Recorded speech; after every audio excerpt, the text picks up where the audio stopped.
Bom, na semana passada, o ministro dos Transportes, Renan Filho, deu uma declaração sobre a possibilidade de acabar com a obrigatoriedade da formação em autoescolas para poder conseguir a CNH, Carteira Nacional de Habilitação.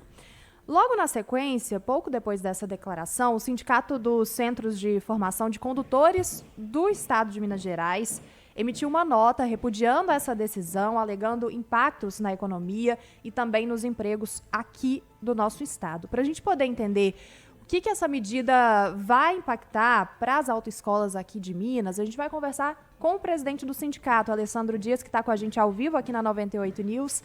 Alessandro, seja muito bem-vindo, bom dia. Bom dia, Laura. Bom dia a todos os ouvintes aí da 98. Alessandro, eu começo então te perguntando, vocês já deram uma declaração, uma nota falando sobre o impacto, principalmente econômico, que essa decisão, se ela entrar de fato em vigor, poderia acarretar para o nosso estado de Minas Gerais, mas eu queria ouvir diretamente de você. Vocês fizeram um levantamento e, de fato, o que isso pode acarretar tanto para a empregabilidade aqui em Minas Gerais, quanto para a questão econômica das autoescolas? O grande ponto é que a gente está falando de um modelo de formação e o ministro, né, ele vem a público sem nenhum tipo de discussão e apresenta aí uma mudança absurda nesse modelo de formação, que é hoje a única forma da gente conseguir minimizar os impactos, inclusive, né, dos altos índices de sinistros, de acidentes, né, no nosso país, não só em Minas Gerais. Por ser uma decisão que pode ser monocrática, né, ela não passa por uma aprovação de uma lei federal, já que essa decisão ela pode vir por uma regulamentação, inclusive, né, que é competência da pasta do ministro dos Transportes. Isso preocupa ainda mais. Nós estamos falando não só de uma questão econômica, porque nós temos um mercado só em Minas Gerais com mais de 20 mil empregados, né, com carteira assinada, mais de 2.000 empresas e que segue estritamente ali aquilo que está na legislação. Quando o ministro diz, né, que tem que se reduzir o custo de habilitação, ele, em momento algum, ele trata naquilo que realmente impacta no custo da habilitação. E aí acaba até mesmo dizendo para a sociedade, né, uma realidade que não vai se confirmar. Ele, inclusive, é enfático, né, que vai reduzir em 80%. A menos que as pessoas, né, já nasçam ou já cheguem no processo, né, no exame, sabendo todo o processo e tendo nenhum custo com isso. Então, a gente sabe que não é isso que vai acontecer e é extremamente preocupante. A gente precisa promover a discussão, a gente precisa e deve realmente discutir melhorias, modernização, mas não da forma que ele está estabelecendo. Isso preocupa muito. Presidente, queria que o senhor explicasse então um pouco como é que é essa composição de custos, né? Que eu acho que é importante para o nosso ouvinte entender quem decide ser um dono de autoescola, que ele está levando na sua conta quando tem que fechar todos os meses e tem que desembolsar recursos, inclusive. Pois essa questão, inclusive, a sociedade fica cobrando muito. A autoescola é muito caro, tirar carteira é muito caro. A gente precisa entender. Existe dentro dos cursos do processo, primeiro, um alto nível de exigência. Para vocês terem uma ideia, uma autoescola, né, um centro de formação de condutores, ele precisa manter uma estrutura mínima obrigatória, independente do número de atendimento que ele vai realizar. Então ele fica refém, né, desse processo e isso gera um alto custo, né, de imediato. São pelo menos 6 empregados, são 4 veículos, existe uma estrutura aí que envolve, né, um tamanho mínimo de estrutura, número de banheiros, número de salas, enfim. É toda uma estrutura exigida, além dos custos, né, das taxas que são pagas. O processo de ação, ele tem as taxas que são recolhidas para o Estado, ele tem os exames, né, médicos, avaliação psicológicas e os exames teóricos e práticos, que também são recolhimentos, seja para o Estado, seja para outros setores, que não tem relação nenhuma com o Centro de Formação de Condutores, né, com a autoescola. Então, isso já é um alto custo e que supera os mais de 40% no processo de habilitação. Então, quando se fala, por exemplo, de uma redução maior, somente se o Estado, por exemplo, deixasse de cobrar essas taxas. Isso não vai acontecer, até porque como que ele vai prestar o seu serviço, né? Só para você ter uma ideia, uma dessas taxas, que é o que a gente chama de LADV, todo candidato, né, sabe bem o que é a licença de aprendizagem, é um pedaço de papel que é impresso, né, numa folha A4 normal e ela custa quase R$ 100 para o cidadão. Então, ou seja, a gente tem ações que podem reduzir esse custo sem impactar a segurança e a formação. O que mais impacta, né, no custo é, de fato, as aulas práticas. Mas aí vem a pergunta aqui até para vocês. Como que uma pessoa vai fazer o exame e vai ser aprovada sem estar devidamente qualificada, preparada? Ela vai fazer o exame, ela não vai ser aprovada, ela vai ter que pagar ali 100, 200, R$ 300 para repetir esse exame todas as vezes e vai continuar sendo reprovada inúmeras vezes. Então, ou seja, a tendência é que os custos aumentem. E aí, quando se fala que as pessoas têm a oportunidade de aprender, né, fora, com o parente, essa realidade não existe mais. Quando eu me habilitei, lá na década de 90, ainda era possível a gente fazer isso em alguns momentos, em algumas regiões. Primeiro que o número de veículos era infinitamente menor, a realidade, né, do trânsito era muito diferente do que é hoje. Hoje, os pais sequer querem colocar nas mãos dos filhos o seu veículo, até porque existe um alto custo, um risco muito grande e ele não tem preparação e muito menos o veículo também está preparado para que isso aconteça. Então é extremamente temerário, principalmente, né, para a segurança. O Brasil mata mais de 40 mil pessoas. O grande problema da saúde hoje é o problema do trânsito, porque o trânsito deveria ser encarado como um problema de saúde pública, mas uma política pública mais efetiva para que a gente possa melhorar, inclusive, as outras áreas da sociedade. A saúde gasta quase 40% do seu orçamento para cobrir todos os gastos do trânsito. Isso é muito, né, perigoso. Presidente, hoje vocês do sindicato avaliam o que exatamente afasta as pessoas da autoescola? Eu pergunto isso porque, bom, o principal argumento do ministro é justamente os custos altos, né, para poder conseguir essa formação dentro da autoescola. Só que a gente tem um dado também, que ele vem da Sejusp, que mostra que nesse primeiro semestre de 2025 a gente teve um aumento no número de acidentes de pessoas que não são habilitadas.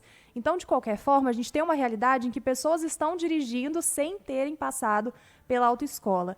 Vocês avaliam que é só a questão do preço para poder conseguir a CNH formalmente, ou há também uma burocracia dentro desse sistema de autoescola que impede que a pessoa entre? Como que vocês avaliam o cenário que a gente tem hoje em dia? Olha, o preço, querendo ou não, né, para qualquer cidadão, né, isso tem um impacto, mas por tudo que é oferecido, a gente entende que não é o principal fator. Agora, que é preciso rediscutir isso é fato. Agora, quando se fala, por exemplo, né, do número de inabilitados, é importante a gente destacar. Primeiro, a gente tem uma ausência de fiscalização, então há uma questão até cultural das pessoas, né, por não serem fiscalizadas, não buscar um documento de habilitação. A gente tem um processo burocrático e até, de certa forma, ultrapassado. Então, vamos pegar um exemplo, né? O processo de habilitação ele é praticamente o mesmo de 20, 30, 40 anos atrás, com algumas pequenas evoluções. A gente precisa mudar isso de fato. Agora, na virada do ano, o próprio Ministério dos Transportes adotou uma mudança de regra onde milhões de candidatos tiveram seus processos simplesmente cancelados porque eles optaram em reduzir a validade desse processo, que era de 5 anos, para 12 meses.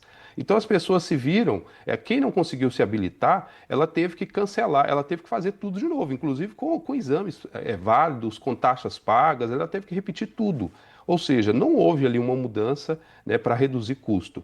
A gente tem também o processo, né, os exames precisam ser modernizados, eles precisam vir para uma realidade. E esse é o que mais impacta o cidadão. O cidadão hoje, quando ele fala que a autoescola é um problema, que a autoescola, inclusive chama a gente de máfia, né, a gente queria entender de onde que a gente é essa máfia, porque a gente sofre muito mais, né, as empresas em Minas Gerais e no Brasil, de modo geral, são empresas familiares que não têm, né, poder econômico, né, até para ser tipificado como máfia, até uma falta de respeito com um setor como o nosso.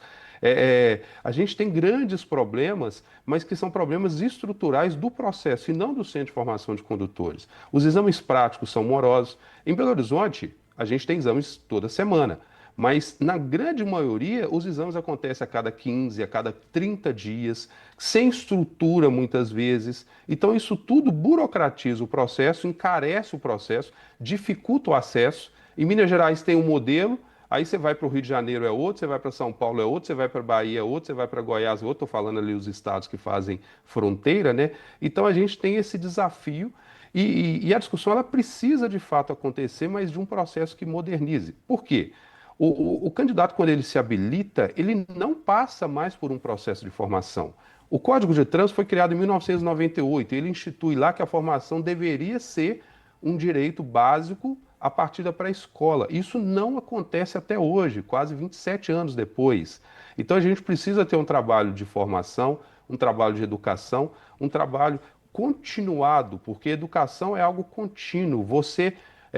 As pessoas hoje têm até o hábito de falar, não, peraí, eu vou na autoescola para aprender a tirar carteira e depois eu vou dirigir do meu jeito. Isso está errado. A pessoa não tem que fazer uma parada obrigatória só porque ela está fazendo um processo de habilitação e depois ela não precisa. E é isso que movimenta, que causa muitos acidentes. E os motociclistas, principalmente, a maior parcela que hoje se envolve em acidente e acaba sendo impactada por todo esse processo, perdendo a vida, ficando inválido, gastando, inclusive, até os recursos da saúde, que são absurdos nestes casos, essas pessoas muitas vezes nem iniciaram o processo de habilitação. E aí, uma incoerência, Laura, Isaac, o governo acabou de aprovar, né, o Congresso, na verdade, acabou de aprovar uma lei que entra em vigor agora semana que vem, dia 12 de agosto, que é a lei da CNH social, onde o governo vai assegurar a todas as pessoas de baixa renda, pessoas que não têm condições, o direito de poder tirar a habilitação. Então, ou seja, é uma grande incoerência. Existe um fundo meio que perdido, né, porque esse dinheiro não é utilizado desde quando foi criado o código, que tem mais de 8 bilhões de reais no governo federal e não é utilizado. E agora, enfim, depois de mais de 25 anos, a gente tem uma lei que a partir do dia 12 de agosto deverá poder utilizar esse recurso para uma das finalidades que é, né, subsidiar o custo aí para as pessoas que não têm condições, que estão cadastradas no Cade Único do governo federal. Então seria uma grande coerência ele mudar todo esse processo, inclusive sem nenhum tipo de discussão com o próprio Congresso. Alessandro, inclusive para entendermos se essa medida do governo ela foi algo minimamente estruturada ou se foi, no que parece ali, um arroubo do ministro ao dizer, houve algum tipo de comunicação com qualquer tipo das autoescolas, com o sindicato pós esta declaração, para dizer se essa é uma proposta que tem uma ideia de seguir ou está na mesma desde a entrevista até agora? Pois é, todos foram surpreendidos com a entrevista e aí a partir dali, né, houve uma avalanche de informações. Não houve ainda nenhum tipo de diálogo oficial, né, entre as entidades, seja o sindicato, seja a federação e qualquer entidade aí representativa do setor. Hoje a gente tem, inclusive, né, uma reunião muito importante com o governo, né, com a ministra-chefe do governo, até para entender melhor qual que vai ser o caminho, porque imagina, nós temos aí milhares, são centenas de milhares de empregos no Brasil e simplesmente da noite para o dia ele muda as regras. Imagina como que ficam as empresas, como que fica o processo, como que fica o modelo, como que fica em Minas, né? A gente tem aí quase 500 mil pessoas em processo de habilitação.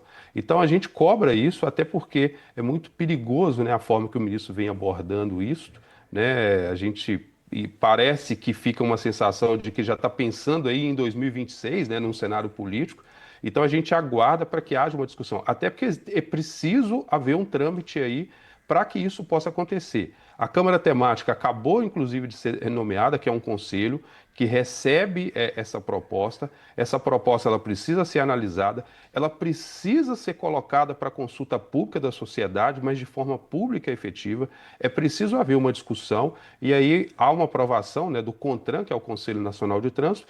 Claro que o ministro ele pode, por um ato monocrático, por exemplo, publicar uma deliberação e passar por cima de tudo isso e depois promover a discussão, que a gente espera que não aconteça, inclusive conta aí com os deputados e senadores para que isso chegue até o Congresso, caso isso aconteça, para que possa barrar ou pelo menos possa promover uma discussão efetiva. Presidente do Sindicato do Centro de Formação de Condutores do Estado de Minas Gerais, Alessandro Dias. Alessandro, muito obrigado pela gentileza, pela disponibilidade de falar conosco. E, claro, vamos continuar acompanhando o tema. Espero que o senhor volte em outras oportunidades para a gente tratar dele aqui também. Ótimo dia para o senhor. Obrigado, bom dia, agradeço.